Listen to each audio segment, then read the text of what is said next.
আমার মতো যারা গ্রামে থাকেন, মন চাইলেও ৩০০ ফিট যেতে পারেন না, তাদের জন্য আজকের এই রেসিপি। হ্যালো ভিউয়ার্স, আসসালামু আলাইকুম। আশা করি আল্লাহর রহমতে সবাই ভালো আছেন। আলহামদুলিল্লাহ, আমিও ভালো আছি। আজকে নিয়ে এসেছি চাপটির রেসিপি।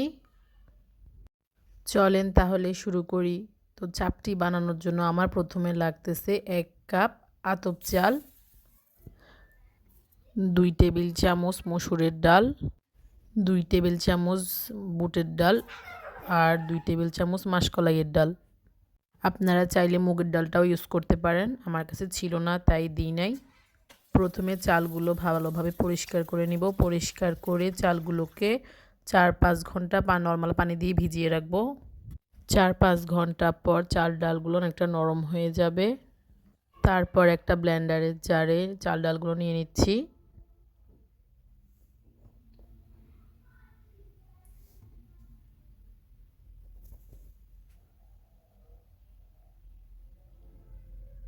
চাল ডালের সাথে ছোট ২ টুকরা আদা, ২-৩ কোয়া রসুন, ২টা কাঁচামরিচ ও একটা পেঁয়াজ দিয়ে দিচ্ছি আর দিয়ে দিচ্ছি পরিমাণ মতো পানি।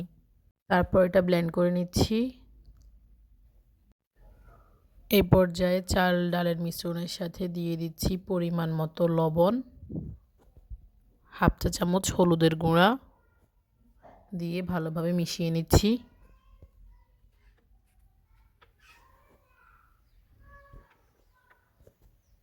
তারপর দিয়ে দিচ্ছি ধনিয়া পাতা কুচি,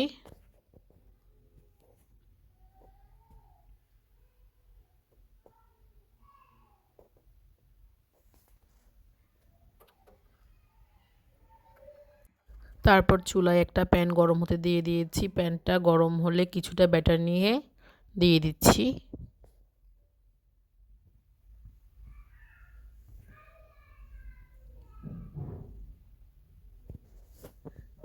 তারপর ঢাকনা দিয়ে ঢেকে ৩০ থেকে ৪০ সেকেন্ড অপেক্ষা করব। ৩০-৪০ সেকেন্ড পর দেখবেন যে কর্নারটা অটোমেটিক খুলে যাচ্ছে। তখন একটা স্প্যাচুলা বা একটা চামচের সাহায্যে আলতো করে একটু খোঁচা দিলেই চাপটিটা উঠে যাবে। এভাবে আমি বাকি চাপটিগুলো বানিয়ে নিচ্ছি।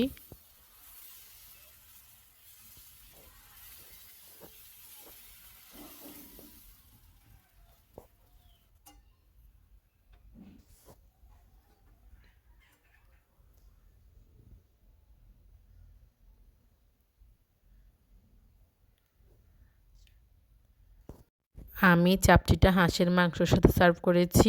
আপনারা চাইলে বিভিন্ন ধরনের চাটনি, গরুর মাংস, ছাগলের মাংস অথবা হাঁসের মাংস অথবা কাঁকড়ার সাথে সার্ভ করতে পারেন।